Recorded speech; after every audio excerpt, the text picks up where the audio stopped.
Rádio Rio de Janeiro, a emissora da Fraternidade, passa a apresentar Luz na Penumbra, programa que leva ao seu coração a mensagem da doutrina espírita.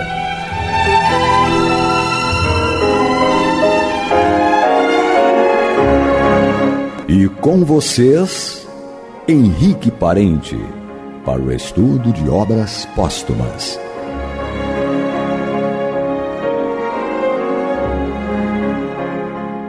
Querido amigo ouvinte, aqui nos encontramos diante dos microfones da Rádio Rio de Janeiro mais uma vez, com alegria e com a responsabilidade de aqui tornar agradável e interessante os estudos que por si só já o são, mas que possamos ter uma empolgação necessária para que as pessoas também percebam, a importância dos assuntos veiculados, dos trabalhos organizados e realizados por Allan Kardec, que vem cumprir um papel na existência, que assim ele aqui esteve, ali no século XIX, ele que nasceu no iniciozinho do século XIX, e foi desenvolvendo o seu caráter, as suas possibilidades, a sua intelectualidade.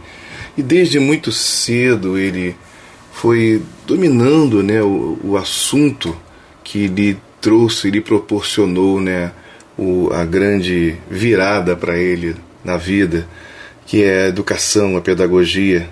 E foi coroado no final da sua existência, ou do meado da sua existência, mais para frente um pouco, com a nova cátedra no campo da pedagogia, que foram as pesquisas dos fenômenos mediúnicos, dos quais ele o chamou assim, mas dos fenômenos paranormais, como também podem chamar os parapsicólogos, ou seja, os fenômenos incomuns produzidos desde tempos imemoriais, e até que ele chegou ao ponto de ir investigar, e dali tirou grandes lições e escreveu essas obras maravilhosas para nós, durante anos e anos, sem ter medo do cansaço, sem ter medo do frio, pois ele dormia 3, 4 horas por noite desenvolvendo esse trabalho, a ponto de os espíritos amigos disserem para ele diminuir a intensidade, o volume, para não prejudicar a própria saúde,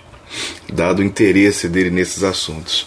E aqui estamos nós, eu, Henrique Parente, estudando aqui com todos vocês o livro Obras Póstumas, que foi publicado 21 anos após a desencarnação de Kardec, porque ele desenvolvia essas matérias que constam nesse livro com a intenção de publicá-las quando necessário, pelo menos as matérias que constam na primeira parte do livro, que são um desenvolvimento daquilo que ele já havia falado nas outras obras, alguns assuntos muito interessantes, mas muito mesmo, que estamos estudando aqui, outros que ainda virão, E ali ele tinha a intenção de publicar isso em algum momento.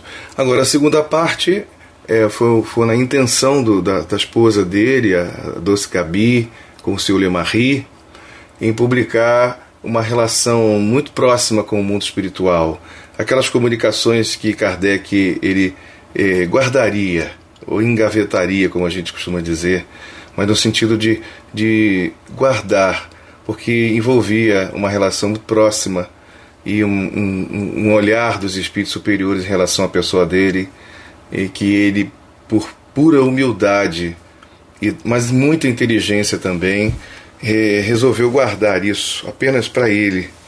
Mas, já que ele havia desencarnado, já haviam 21 anos, a sua esposa, ainda na existência, ainda encarnada, resolveu publicar essa obra com o auxílio do Sr. Lemarie, e aí temos essa obra junto de todo o trabalho de Kardec, e aqui estamos no Luz na Penumbra estudando esse livro, assim como todas as outras obras de Kardec estão sendo estudadas também no decorrer da semana por outros queridos irmãos e colaboradores aqui da Rádio Rio de Janeiro.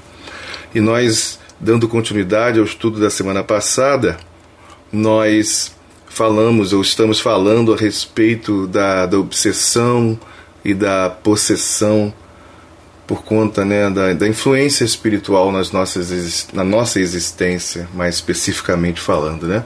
Mas é claro que também no plural, né?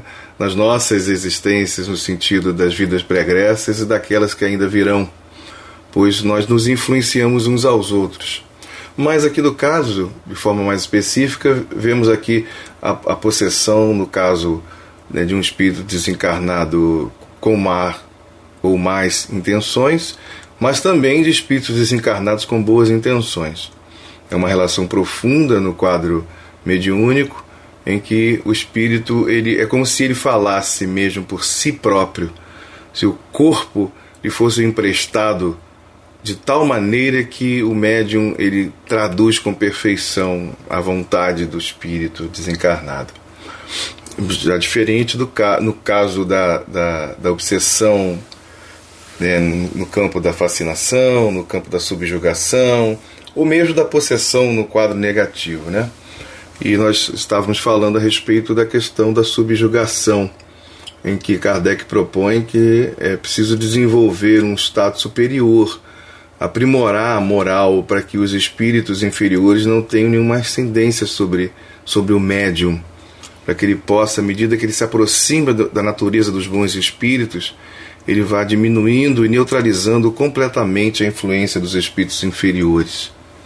E que às vezes chega a circunstâncias bastante complexas, em que traduz-se, né, um grande sofrimento para aquele que atravessa quadros nesse sentido.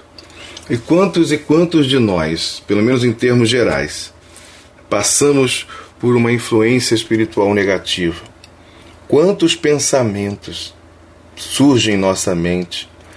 Quanta, assim, indução, um mecanismo que altera a nossa própria vontade para pensarmos ou mesmo realizarmos coisas que não valeriam a pena ou não valeram se assim procedemos, né?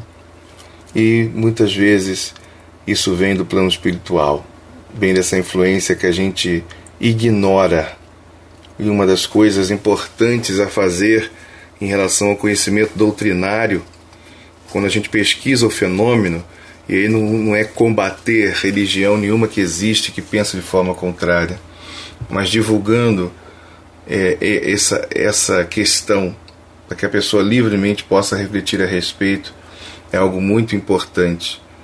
Se existe, pelo menos para aquele que não crê, mas que traga essa reflexão, se existe uma influência espiritual nesse nível, como a gente pode evitá-la, né, ou realizar, né, algum tipo de ação que possa vir a diminuir essa ação, né, em relação ao plano espiritual, então negativo, né?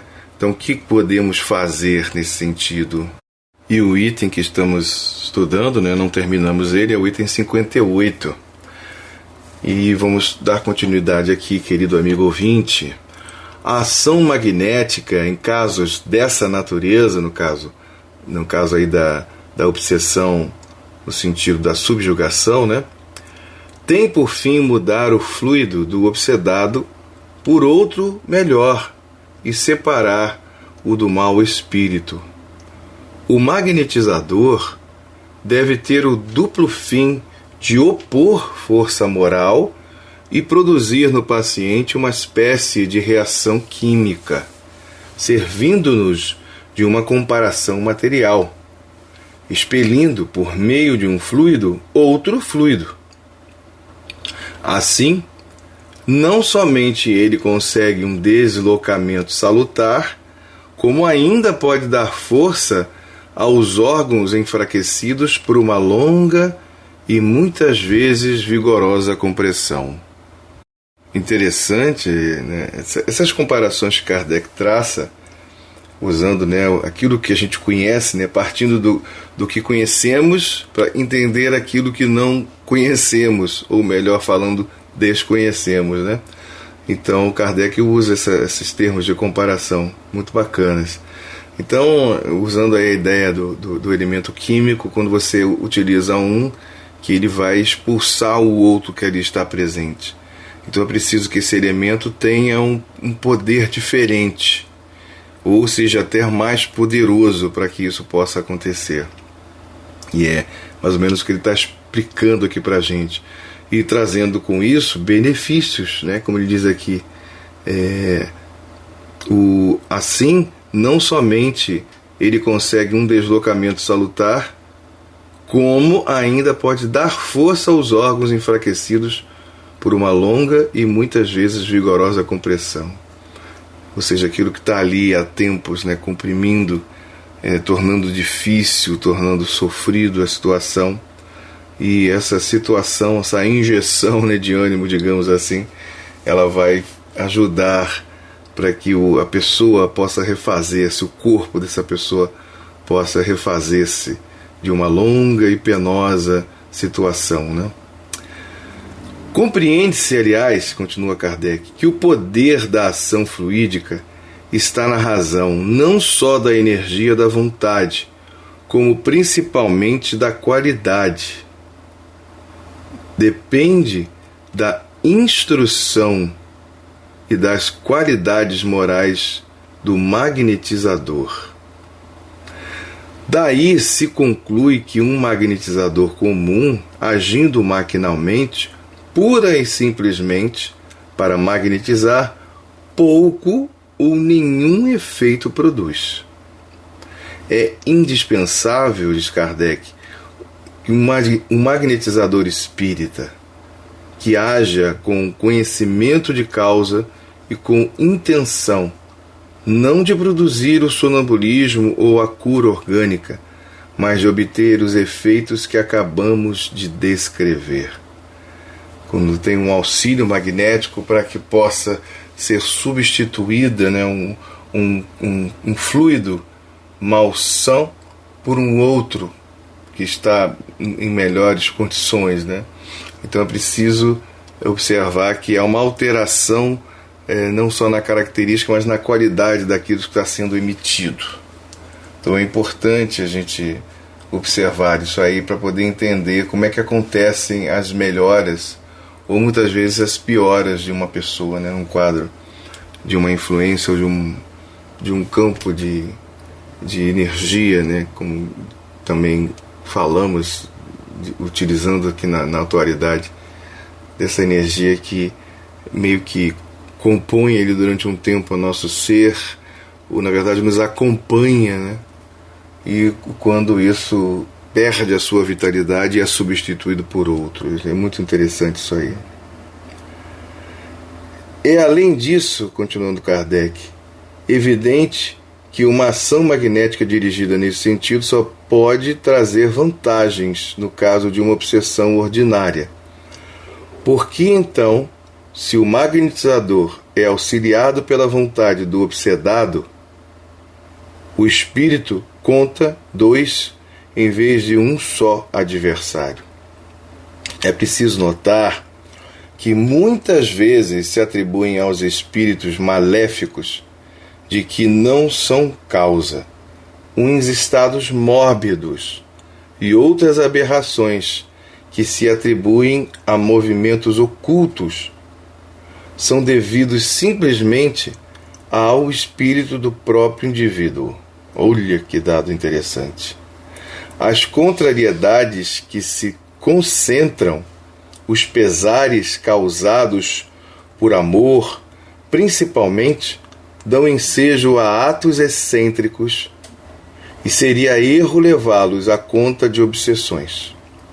Pode muitas vezes, preste atenção, pode muitas vezes ser-se obsessor de si próprio. Então, amigo ouvinte, nem toda situação próximo nessa ideia da obsessão, ela é ocasionada por um espírito obsessor.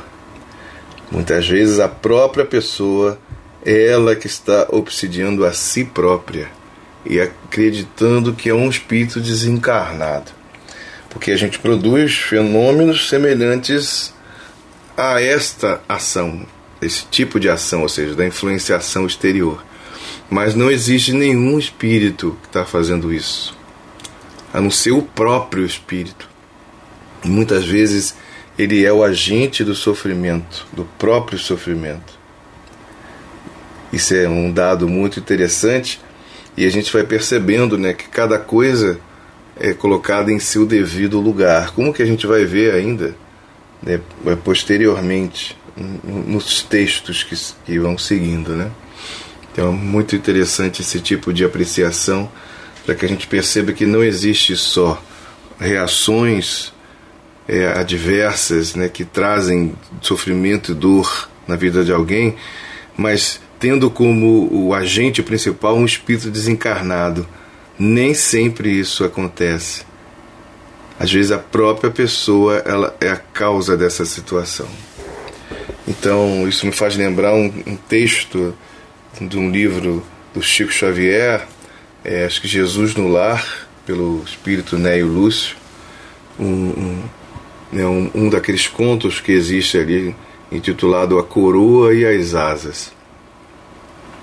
Então é preciso, né, pensar a respeito das condições, e no caso do texto, né, é dito ali, do texto do Chico Xavier, é dito na história que a pessoa, ela própria era o causador dos problemas, só que ela bravejava, sofria, chorava como se fosse alguém que estava infligindo a ela passar por aquela circunstância.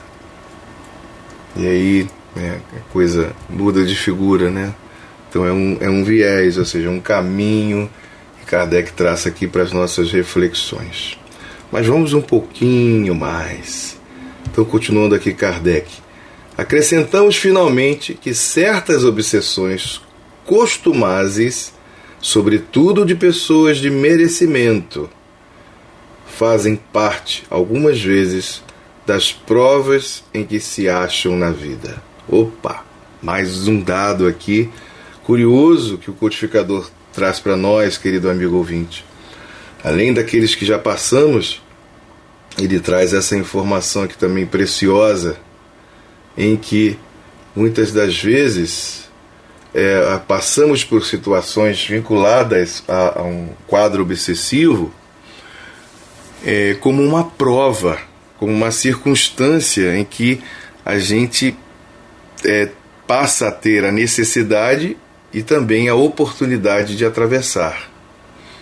Então, existem casos de obsessão que estão vinculados a isso aí.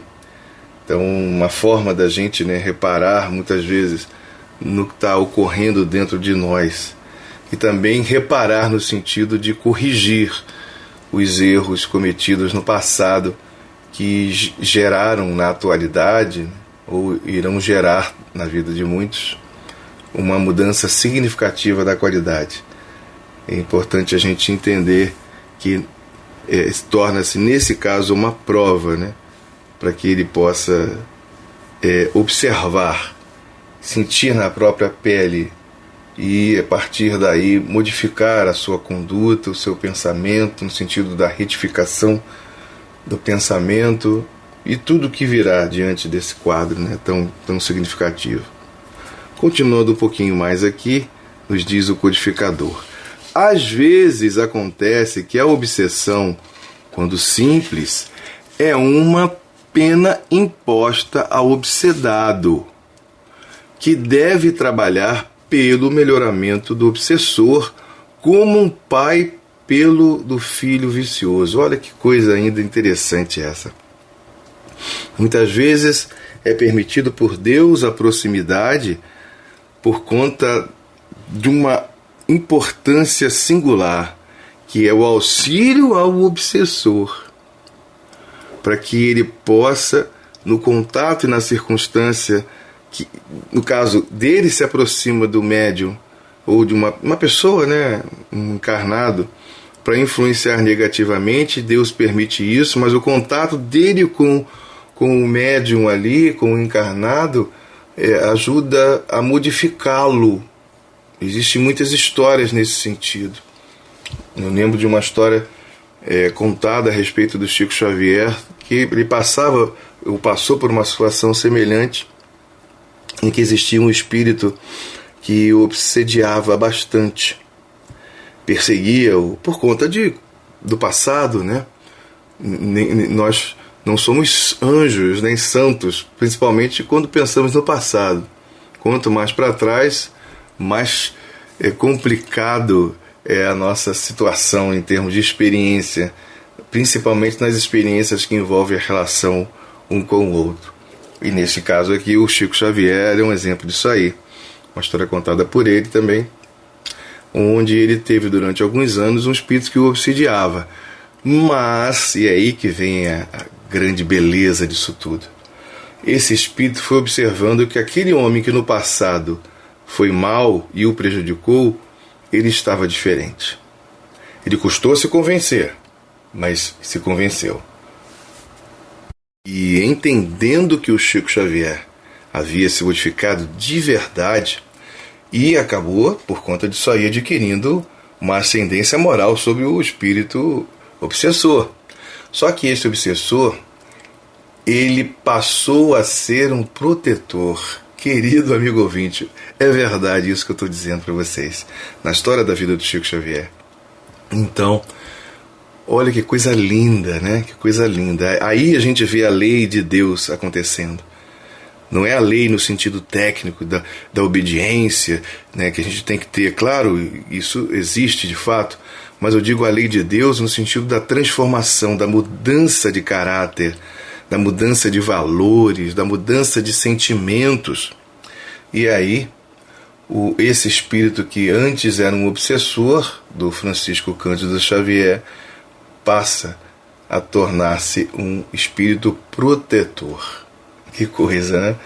Então a gente percebe aí que muitas vezes, como o texto de Kardec aqui nos ensina, que há um propósito, uma mudança para que o espírito desencarnado, o obsessor, possa ter a oportunidade de melhorar-se como ser humano que o é, né? Um espírito. E Kardec, nesse caso aqui, ele manda a gente se reportar lá ao Livro dos Médiuns. Continuando ele, a prece é geralmente um meio poderoso para ajudar os obsedados, mas a prece de palavras pronunciadas com indiferença, como fórmula banal, não é aquela que pode valer para os casos dessa natureza, mas sim a prece ardente, que seja ao mesmo tempo uma espécie de magnetização mental. Pelo pensamento pode levar-se ao paciente uma corrente fluídica salutar, cujo efeito está na razão da intenção. A prece, ao mesmo tempo, que provoca auxílio estranho, exerce a ação fluídica. Mais ou menos o que deve ter acontecido nessa história que acabei de relatar do Chico Xavier, né? Conhecendo o Chico, como a gente conhece, pelo menos em parte, e vendo os feitos dele como ser humano, acreditamos que ele orava por aqueles que o perseguiam, que é exatamente o que Jesus ensina. Orai pelos que vos perseguem e caluniam. Ou seja, amar o inimigo é isso aí. É não ter para com ele um sentimento ruim, negativo, semelhante, né, ao que ele tem por nós. É para que a gente possa mudar o quadro e ajudar alguém. Essa é a grande lição de todas as coisas. É muito bonito isso, né? Belíssimo demais. O que uma pessoa só não pode conseguir, diz Kardec aqui, muitas unidas em intenção podem alcançar, mais facilmente, por meio da prece coletiva e reiterada, sendo a ação aumentada pelo número. Mas como ele diz no texto um pouquinho acima, não pode ser uma prece feita pela boca, e sim pelo coração. Ou seja, uma prece vazia, apenas palavras repetidas. É preciso que haja intenção, calor. Usa uma palavra até incomum, mas como se fosse uma paixão, mas não a paixão no sentido da influência das coisas materiais, como ensina o Livro dos Espíritos, mas essa paixão, esse desejo ardente, esse fogo. É preciso que exista isso na nossa oração. Aqui termina o item 58, ainda tem um instantinho, eu vou iniciar aqui o item 59. A ineficácia do exorcismo nos casos de possessão está provada por experiência, sendo também provado que, no maior número dos casos, ele aumenta o mal em vez de diminuí-lo. É verdade. A razão disso é que a eficácia está sempre no ascendente moral exercido sobre o espírito e nunca em atos exteriores. na virtude de palavras ou de sinais. Que é uma consequência do que a gente acabou de ler a respeito da prece, né? É preciso que tenha isso de verdade no coração. O exorcismo consiste em cerimônias e fórmulas de que seriam os maus, ou melhor dizendo, né? O exorcismo consiste em cerimônias, corrigindo aqui a minha fala, consiste em cerimônias e fórmulas de que se riem os maus espíritos, ao passo que cedem à superioridade moral. Veem eles que os querem dominar por meios impotentes e capricham, por isso mesmo, em se mostrar mais fortes contra os vãos aparatos com que se procura intimidá-los. Assim, pois, redobram de força sobre o paciente, como o cavalo velhaco que lança por terra o cavaleiro inexperto e submete-se quando montado por quem lhe conhece as manhas. Ora, o verdadeiro cavaleiro, neste caso, é o homem de mais puro coração, por ser melhor ouvido pelos bons espíritos. É isso aí. E a gente vai ficando por aqui, amigo ouvinte, e retornamos na próxima semana, dando continuidade aos estudos. Muita paz a todos. Você está ouvindo o programa Luz na Penumbra.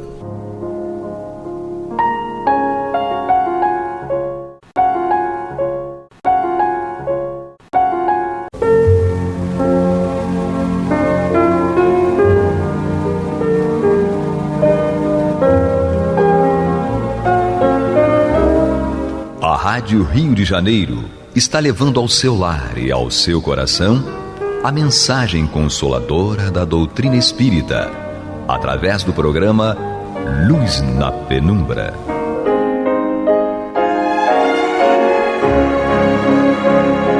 E com vocês, Antônio de Pádua Barbosa, para comentar o Evangelho segundo o Espiritismo, da obra codificada por Allan Kardec. Olá, meus amigos, muito boa noite. Tenho certeza que vocês estão todos muito bem nesse recomeço do estudo do nosso Evangelho segundo o Espiritismo dentro do programa Luz na Penumbra. Vocês que ouviram o programa anterior sabem que nós recomeçamos o estudo do livro lá do comecinho do seu prefácio e contamos aqui com uma visita muito importante que fez esse estudo para nós no último programa. Para nossa felicidade, ela continua aqui conosco e vai continuar aqui também, deitando para nós os seus conhecimentos, falando da introdução do Evangelho segundo o Espiritismo. Então, mais uma vez, eu trago para vocês aqui a nossa querida e estimada Marta Batista. Olá, Tony, boa noite a todos, paz e saúde. Olha, nós vamos então começar, né? A introdução, o item 1 é o objetivo da obra. E aí a gente recorre que é uma nota que teve no prefácio, que eu acabei não lendo, que diz que a introdução acima, transmitida por via mediúnica, resume ao mesmo tempo o verdadeiro caráter do Espiritismo e o objetivo desta obra. Então a gente já percebe aqui a importância, porque ele começa, item 1, na introdução, o objetivo da obra. Né? A gente vai ver aqui qual é o objetivo dessa obra. Vamos ver o que ele nos fala, o que Kardec nos diz, para que a gente comece a dar pontos, né, alinhavados, para que a gente entenda e possa estudar de uma forma correta a doutrina. Ele diz: objetivo desta obra. As matérias contidas nos evangelhos podem ser divididas em 5 partes: os atos comuns da vida do Cristo, os milagres, as predições, as palavras que serviram para o estabelecimento dos dogmas da Igreja e o ensinamento moral. E o Espírito, né, e Kardec, melhor dizendo, vai dizer para nós o quê?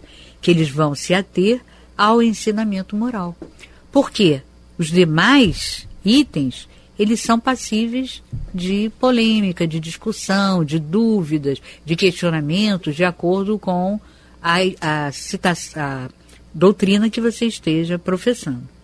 Então, a gente já sabe que o objetivo do Evangelho segundo o Espiritismo é desenvolver um estudo aprofundado do ensinamento moral dos ensinos do Cristo. Então ele segue: se as 4 primeiras partes foram objetos de controvérsias, a última permanece inatacável. Quer dizer, o ensinamento moral é igual para todos. Você pode conversar com um protestante, até mesmo com um judeu, né? E um católico, ou um bandista, enfim, todos vão ter a mesma noção, embora o umbandista não siga a orientação exata do Cristo, mas ele não segue teoricamente, mas na prática ele acaba seguindo. Então a gente consegue conversar, como uma vizinha que eu tinha, testemunha de Jeová, né? Ela começava a falar sobre religião e eu dizia: olha, é melhor a gente deixar isso para depois, porque a gente tem divergências, né, tal. Aí ela, não, mas ele insistia. E aí eu dizia assim: então tá bom, vamos falar sobre os ensinos do Cristo, porque aí todo mundo vai pensar igual. E não tinha erro. Quando a gente falava, né, da ética, da moral do Cristo, tudo fluía da melhor maneira. Então ele diz: diante desse código divino, a própria incredulidade se inclina. É o território onde todos os cultos podem se encontrar. A bandeira sob a qual todos podem se abrigar, quaisquer que sejam as suas crenças. Porque ela jamais foi o motivo das disputas religiosas, levantadas sempre e por toda parte, por questões de dogma. E aí ele fala dogma, né? Tem uma nota aqui: ponto fundamental e indiscutível de uma doutrina religiosa, ou de qualquer doutrina ou sistema. Por que ele deixou aqueles 4 itens primeiros de lado? Porque eles fazem parte de dogmas, e os dogmas são discutíveis. E eles são, geralmente, pontos que ninguém quer abrir mão. Então, olha, vamos deixar isso de lado, porque senão a gente não vai se entender nunca. Mas o Cristo veio para a gente se entender. Então, com certeza, se a gente falar, atacar, focar o ensinamento moral, não vai ter erro. E ele segue aqui: é o território onde todos os cultos podem se encontrar, a bandeira sob a qual todos podem se abrigar, quaisquer que sejam as suas crenças, porque ela jamais foi motivo de disputas religiosas, levantadas sempre e por toda parte por questões de dogma. Aliás, se o discutissem, as seitas nele teriam encontrado sua própria condenação, porque a maior parte se apega à maior parte mística, que é a parte moral, que exige a reforma de si mesmo, né? Então, não tem erro, né? Agora, é preciso que a gente coloque a nossa vaidade, o nosso orgulho de lado, porque nós vamos nos deparar o tempo todo, né, com o ensinamento moral do Cristo, com coisas em que nós estamos mergulhados, né, dificuldades, equívocos, né, coisas que nós estamos ali mergulhados e que são ruins, né, e nós vamos precisar modificar através do que ele falou, né, da reforma de si mesmo. Agora, a gente tem 2 opções: continuar naquele patamar, naquela postura de antigamente, não, eu estou certo, é assim que eu penso, e não se modificar, ou você abrir mão e começar a construir um novo homem, né, ou um homem novo. E ele segue: para os homens em particular, é uma regra de conduta abrangendo todas as circunstâncias da vida privada ou pública. Quer dizer, inclusive nos ajuda até na vida pública, na vida de relação na sociedade. O princípio de todas as relações sociais fundadas sobre a mais rigorosa justiça. É, enfim, e acima de tudo, o caminho infalível da felicidade que há de vir. É levantar uma ponta do véu que oculta a vida futura. É essa parte que será o objeto exclusivo desta obra. Quer dizer, então, nós já percebemos que esse é o objetivo: estudar as questões morais para que a gente levante, né, o véu que ocultava tudo isso e que nos vai trazer a felicidade, porque estamos construindo um outro caminho para a vida futura, né? Todo mundo admira a moral evangélica, proclama sua sublimidade e necessidade, mas muitos o fazem por confiança no que ouviram falar sobre ela ou pela fé em algumas máximas, que se transformaram em provérbios. Porém, poucos a conhecem a fundo, menos ainda a compreendem e sabem deduzir as suas consequências. A razão disso está, em grande parte, na dificuldade que a leitura do Evangelho apresenta. Aqui tem vou falar uma coisinha, né? Fazer uma digressãozinha, porque aqui ele diz, né? Tem uma certa dificuldade e que alguns ainda não a compreendem e deduzem, né, consequências diferenciadas. Isso, né, gera aos mais afoitos, que geralmente são os mais letrados, né, porque os menos letrados são humildes, até pela força das circunstâncias, né, e depois, mais adiante, vai se ver isso no capítulo do Evangelho, né. O que a gente percebe? Que isso é importante para que a gente perceba que aqueles que não compreendem se arvoram a fazer atualizações, né? Atualizações da obra. Reforma, né? Precisamos reformar. Precisamos ler Kardec de forma diferente. Aí é complicado, né? Se essa releitura é uma releitura que não altera a tradução, né? Que tradutore, traidore. Então, se não altera, a gente, tudo bem, está fazendo uma atualização, respeitando todos os pontos éticos de uma tradução, aí está tudo certo. Mas se começa a mexer muito naquilo, não é uma coisa de você se tornar rígido e não aceitar o novo, não é isso. É você não aceitar aquilo que foi alterado e algo que não era para ser alterado. Porque se essa codificação foi realizada, supervisionada pelo Espírito de Verdade, o Cristo, Jesus, e se ele repassava, né, todas as coordenadas para os espíritos superiores, que nós sabemos, tem uma escala, né, no Livro dos Espíritos, falando desses espíritos superiores e dizendo de todas as suas qualidades e de tudo que eles têm de potencial de bom, não tem. E Kardec passava todas as mensagens, os ditados mediúnicos, ele passava por um exame muito rigoroso. E esse exame, ele via que não. Aquele George que eu falei aqui, que mandou essa mensagem, que eu li quando estudamos o prefácio, ele questionou George em determinado momento, né? Você sabe, né? Questionou Lázaro. Quer dizer, lógico, né? Que Jesus não ia chamar um espírito com pouco conhecimento para dar ordens a outros com muito conhecimento. Então é evidente que Kardec tinha que ter muito mais conhecimento do que todos eles juntos. Isso é uma coisa tão clara, né? Translúcida para a gente pensar. E aí, o espírito superior, quando ele recebe uma orientação dessa, ele não fica melindrado, como nós aqui de terceiro. Ele até agradece. Ele agradece, como Lázaro agradeceu, e tem na Revista Espírita, é só vocês procurarem. Procura lá no índice, Lázaro, aí tem lá não sei quantas mensagens, vocês vão acabar encontrando essa, né? E aí, a gente tem que pensar nisso. Quando você encontrar uma obra que fale sobre a releitura, sobre a atualização da codificação, tenham muito cuidado, muito critério. Usem o critério científico que Kardec usou a vida toda para selecionar as mensagens que ele achava, julgava corretas e as que traziam algo suspeito.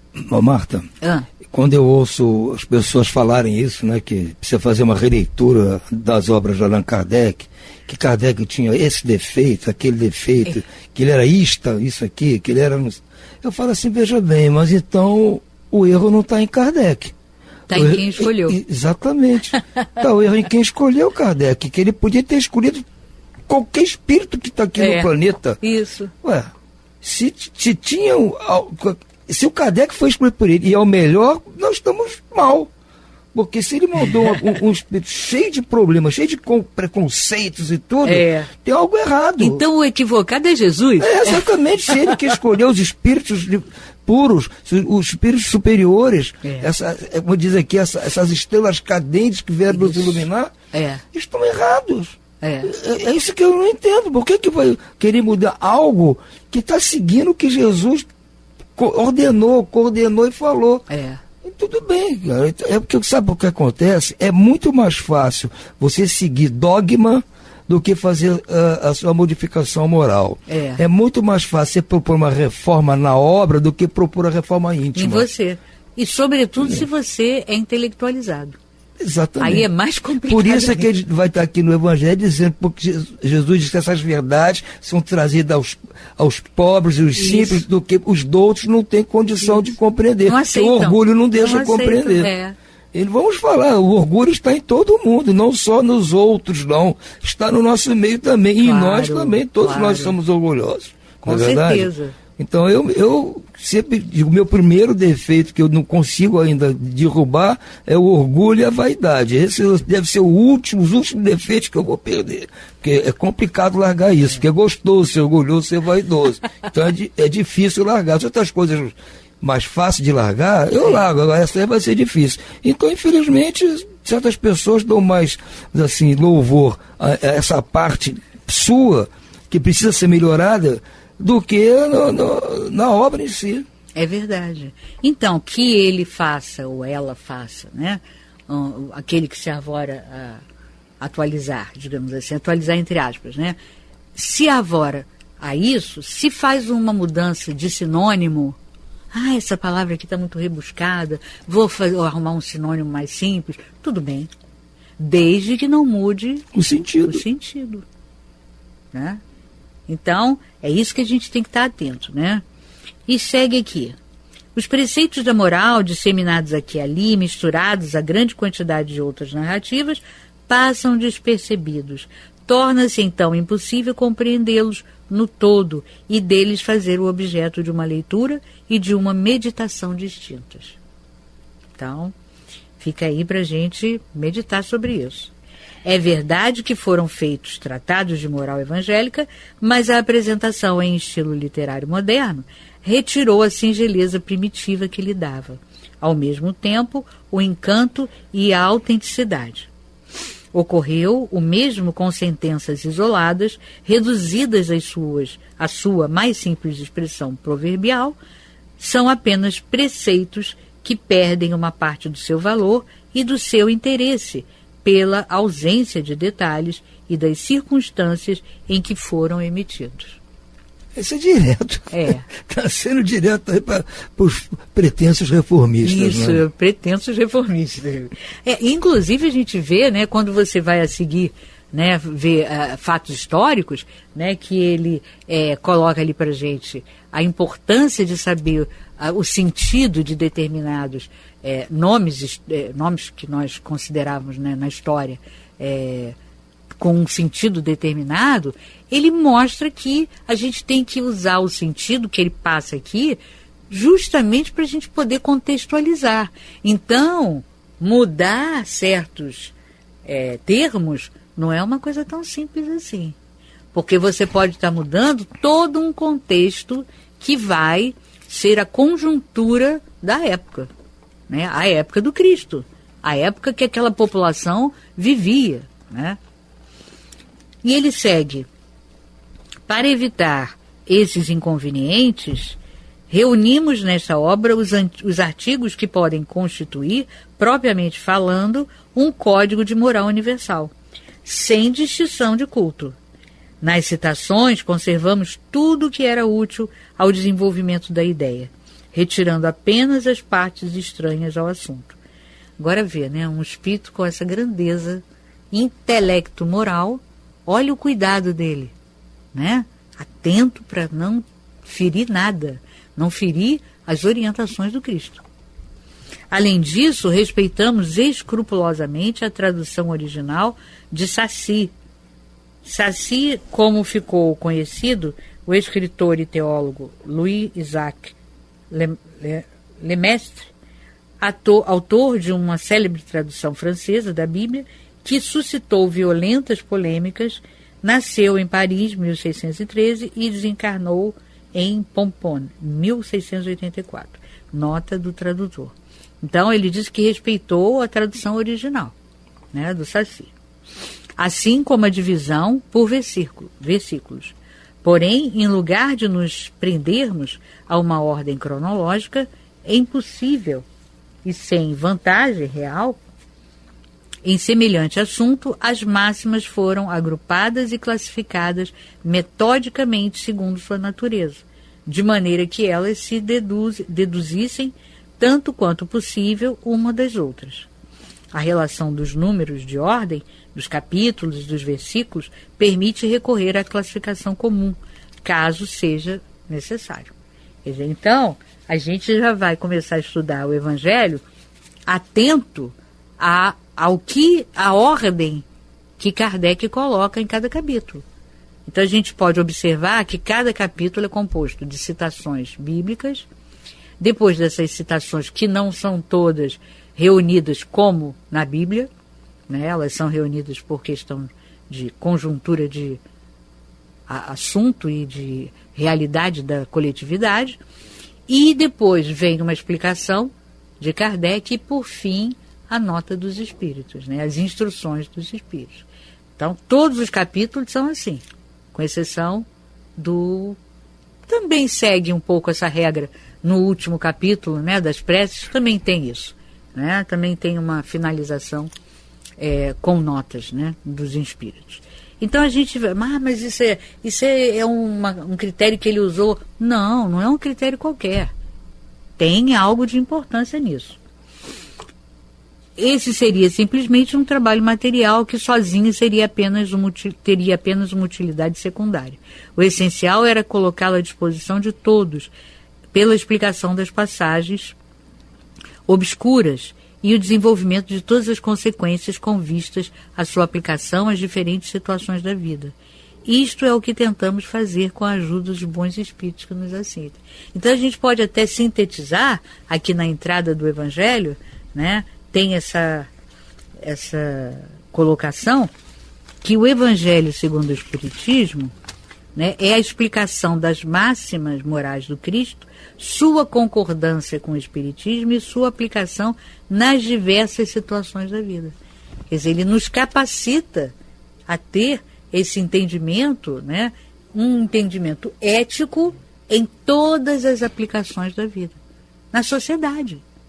Quer dizer, ele reúne tudo isso. Isso é importantíssimo a gente entender. A gente poderia até resumir, né, embora ainda falte alguma coisa, a gente poderia até resumir isso como objetivo da obra. É te fazer entender que o Evangelho te capacita a isso. Não é mesmo? Pedro? Exatamente, Marta. Esse é o objetivo da obra e o objetivo da Rádio Rio de Janeiro, através desse programa Luz da Penumbra, é trazer para nós exatamente isso. O ensino da codificação espírita, vamos dizer assim, tratado de uma forma mais coloquial para que facilite a quem ouve o programa entender mais detalhadamente cada assunto. E se a pessoa tiver interesse em se aprofundar mais, ela vai à própria obra e faz seu estudo também. Isso. Ela pode, e tem a liberdade até de, se não concordar com alguma coisa, escrever aqui para a rádio e pedir que explique melhor. Há programas aqui dedicados a isso. Exatamente. Então, eu acho que nós estamos fazendo um trabalho de acordo com o que Jesus pediu lá no começo. Ia pedir para vir um consolador. Esse consolador, no nosso entendimento, é a própria doutrina e todo esse arcabouço. E como para que ainda é difícil, muito ainda para todo mundo entender as minúcias desses ensinos, é preciso que hajam pessoas que se dediquem a essas explicações. E não estou falando isso por jactância, mas é o que nós nos propomos aqui, trazer esse estudo de uma forma mais simplificada, de uma forma mais didática, né? Didática e simples das pessoas compreenderem. E as casas espíritas fazem mais ou menos, fazem exatamente isso, fazem também isso, vão pouco a pouco trazendo esses ensinamentos. Eu fico muito feliz com isso, fico mais feliz ainda com a sua presença aqui, Marta. Eu também. E vou, de vez em quando, abusar da sua boa vontade de trazê-la aqui para participar conosco desse assunto aqui, que eu sinto muita saudade daquela época, tá? É verdade. Então, desejo a todos vocês que nos brindaram com a sua audiência uma noite maravilhosa de descanso, de reflexão, que todos fiquem em paz, com a graça de Deus. Paz e saúde.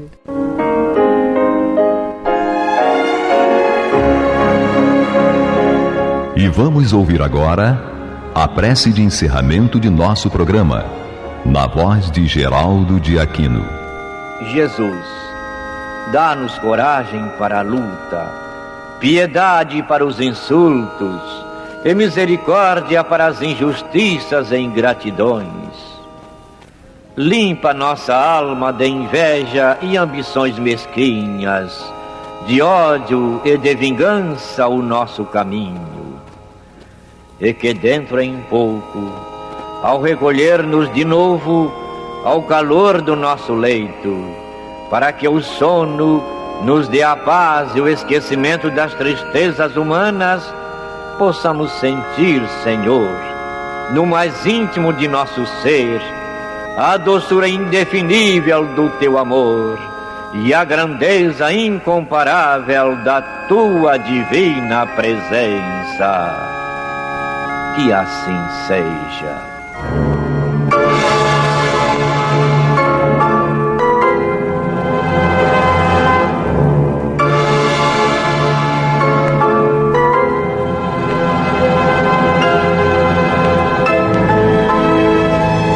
Acabamos de apresentar o programa Luz na Penumbra, que voltará a ser apresentado amanhã às 21 horas nesta emissora.